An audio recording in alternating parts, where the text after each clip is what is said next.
Hi everyone, I'm Aster. I'm going to try and keep this one short today. I would like to talk about some basic statistics and medical research in general, in particular psychiatric medication.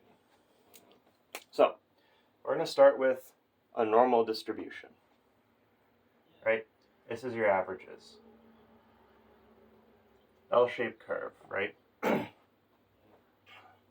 Here's your mean, your average. When research gets done, especially medical research, we look for the average effect, and that becomes the standard. And then there's a range of acceptable numbers, right? There's a range based off the average, and that's usually one standard deviation away, right? So here's one standard deviation away. And, the area under the curve is the acceptable range of numbers. So you look at something like BMI, right? They measured a bunch of people. They usually try and find what's considered the average person.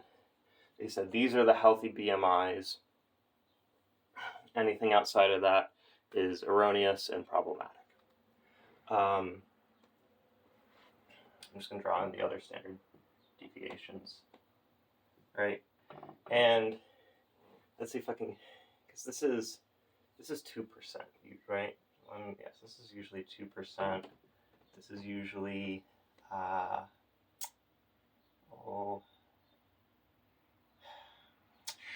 it's been a while since I've taken a stats class. This is usually like what? It's like 12%, I want to say, something like that. So 12, 14, 50 minus 14 would be 40, 36. So 36%. This looks right. So total within one standard deviation from the norm, you have 72% of the population, right? 72% of people's BMIs, in theory, fall within here. So that means 28% of the population has BMIs, or in my case, with psychiatric medication, that falls outside of the normal range of effect, right? So 24%, because this is two standard deviations away is 24%. Again, I think I might be off by like 0.5% or something in these numbers, but you get the idea. Is within two standard deviations. So these are people who, let's keep with the BMI example, whose BMI might be a little outside of the norm. Not a huge problem. These might be people who take psychiatric medication and might have some side effects. Maybe certain meds don't work on them, and that sort of thing. And then within 3 standard deviations, you have the entire population, usually. And that's 4%. It's 4% of the population that is 3 standard deviations from the mean. And these are the people who get the really bad side effects. These are the people whose BMIs just don't make sense on the chart. Excuse me. These are the people for who the medication doesn't work, for who the treatment doesn't work.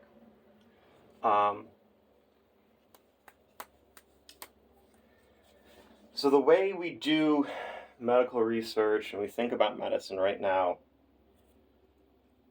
only works, like it doesn't work for about 30% of the population, and it really doesn't work for 4% of the population. And like in America, there's what? Like 600 million people, something like that? I don't know, Google it. But the 4% of that is in the tens of thousands, hundreds of thousands to the millions, right? That's a lot of people.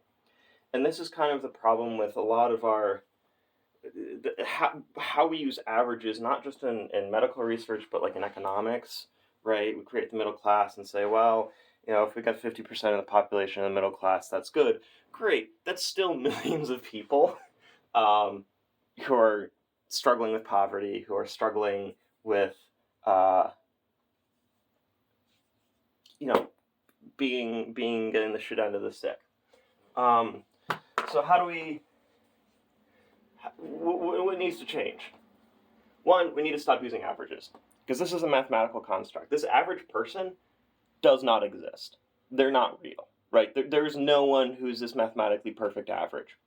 So we're creating these treatments that are super tailored to a person who's not real, right? A good example of this is a while back, the Air Force conducted a study to try and make a chair that was perfectly average, and they did this by measuring the dimensions of a lot of pilots and figuring out what was comfy for them, and then they designed a chair that was supposed to be perfect for everyone and super comfy, and then everyone who sat in it was like, this is awful, this doesn't feel good, because it wasn't actually designed for anyone's bodies. It was designed for the mathematical average, which again is someone who doesn't actually exist. So what do we need to do? We need to move away from this mathematic rule of thumb, the shorthand that's to make it really easier on economists, is like where the root of all this is, and on scientists. And we need to look for specific treatments. We need to look for specifics and tailored and individualized plans. And you say, well, that's really hard to do. That requires a lot of resources and might not be that profitable. Yeah, I know. And this is part of the problem with capitalism, is that close enough, right? It's the law of diminishing returns, right? It's, the hardest thing, it's really, here's another curve, right? This is the initial learning curve of something, and then the last 2% of it here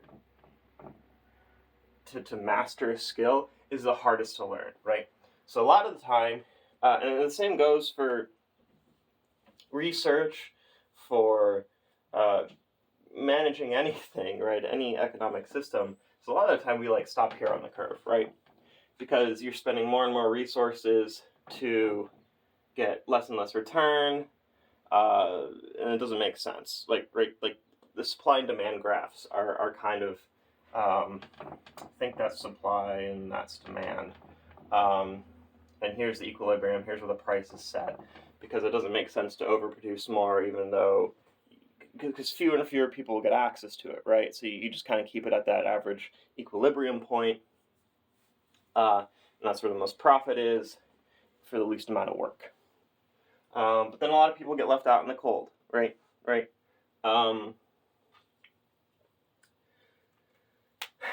So we have to do away with this statistical analysis to guide our society, to guide our research, and instead what we need to do is we need to look at all of the individuals on every part of the curve, even the individuals for whom it takes a greater amount of resource investment to get the similar outcome, and we need to tailor whatever they need to them specifically. Whatever help they need, whatever medication they need, whatever research has to be done, etc., right? Because this is deliberately being inhumane. This is deliberately saying that over 30% of the population can go fuck themselves. That we don't have to care about them. And as someone who belongs to several marginalized identities, being neurodivergent, being queer and trans, I feel that. I'm one of the people who gets left behind because I generally fit in this 2%. When it comes to psychiatric medication, when it comes to neurology, when it comes to just how I need to live my life to be happy, fulfilled, and functioning, and to be a productive member of society. It is considered a waste to support me because I need more resources than the 72%. Here's the thing, though. I bring to the table, because of my outlying status, I bring to the table things that no one else in here does. I have a mind that can do things that no one in here can do, right? I have a perspective that no one in here has, right? So there is so much potential productivity, there's so much information, there's so much creativity that is being left on the table because really economists, politicians, researchers, we're lazy, right? We're all lazy. And we just want to do good enough. And we follow the we give into the diminishing returns, we give in to maximizing profit over maximizing human well-being, and so we sit at that comfy average, and don't put in the necessary resources to make sure our species as a whole flourishes the way that it can be. So, people talk about, scientific progress, it's the greatest it's ever been, we're doing so well as a species, we're going to space again and all that. But it's not, we're not doing the best we could be. We're not doing the best we've ever been, right? There's so much wasted potential. There's just so much waste in general in our society, like, it's part of why, like fossil fuels and climate change, right? It is a lot of effort to completely redo the power infrastructure of a country, of the whole world, really, to move away from fossil fuel dependency. It's a lot easier to just not. And so that's what we do, right? Because that makes, what's already working to make money is what's going to continue to work to make money, and that's the primary incentive that drives our planet.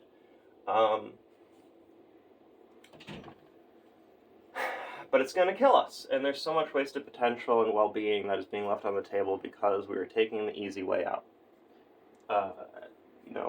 The powers that be are lazy, and